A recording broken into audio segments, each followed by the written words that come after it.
Lonely Mountains Downhill, a game I just picked up on Steam, released in 2019. Which, yeah, isn't that long ago, but a lot of other new and shiny games have come and gone since then, and it's probably hard to keep your sales numbers up years after launch. But you want to know a great way to get your game on people's minds and on their wish lists?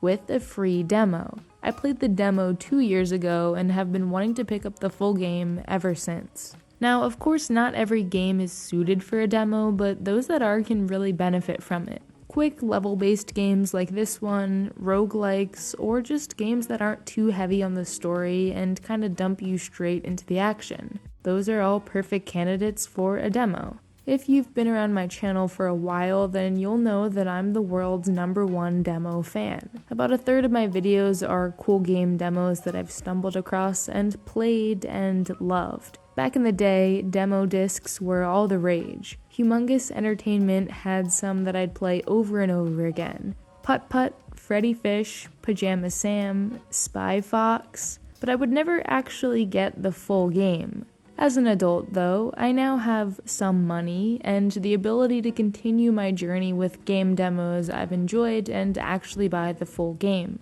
If I had a choice between two games, one with a demo I loved and one that also looked cool but I'd never played, you know I'm going with the demo every time. Here are a couple games I bought after testing them out first. Lonely Mountains Downhill, Yoku's Island Express, Supraland, Life is Strange, American Truck Simulator, Ghost Runner, Inscription, Outpath, and Sea of Stars. Yeah, that's a lot. Granted, the last two were sent to me by the developers, but the only reason I had them on my radar in the first place was, you guessed it, because of their demos.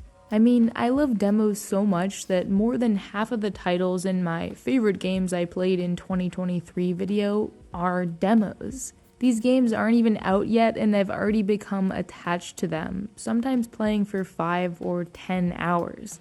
That's pretty crazy if you stop to think about it. For games that haven't been released yet, using demos to build up hype and create a community can be a really smart move. Of course, it does take a ton of extra resources to make a specific preview version of a game, and it does divert your attention away from maybe some more important tasks, but there are some benefits too, like player feedback. Getting people to experience your game earlier on in development can provide you with valuable insight into pain points and bugs. And you know, those people who have great ideas you should totally add that definitely wouldn't completely break the game. I've also tried some demos for games I thought looked cool, but after playing them, realized they just weren't for me. So that saved me from wasting my money and time. And we can't forget the in-person demos at gaming expos. I've never gone to one yet, but I absolutely would love to go and just play games and chat with their developers for an entire weekend. I'm sure that seeing people play through your game in person and directly hearing their feedback is extremely helpful and hopefully encouraging too.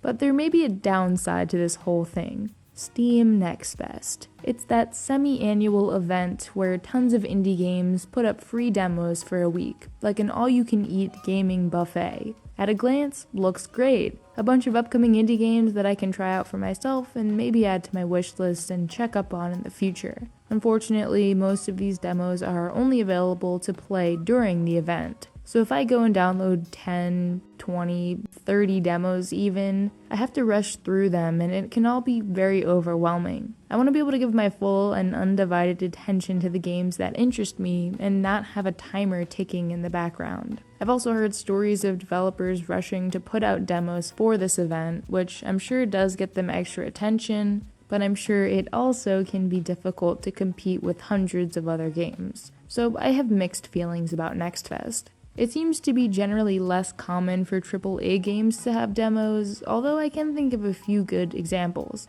Hitman 3, Detroit Become Human, a couple Resident Evil games, and the new Dead Space, which has a 90-minute trial. Another cool demo-related thing going on recently is the annual Haunted PS1 demo disc. It's exactly what it sounds like. A bunch of cool indie horror game demos all gathered in one place on itch. There are a lot of cool projects that made their debut during this event and have since been turned into full games. Have you ever bought a game after trying it out, or decided not to buy it because it just wasn't for you? Or am I the only one who plays demos these days? If you're as into demos as I am, then check out these other demo-related videos.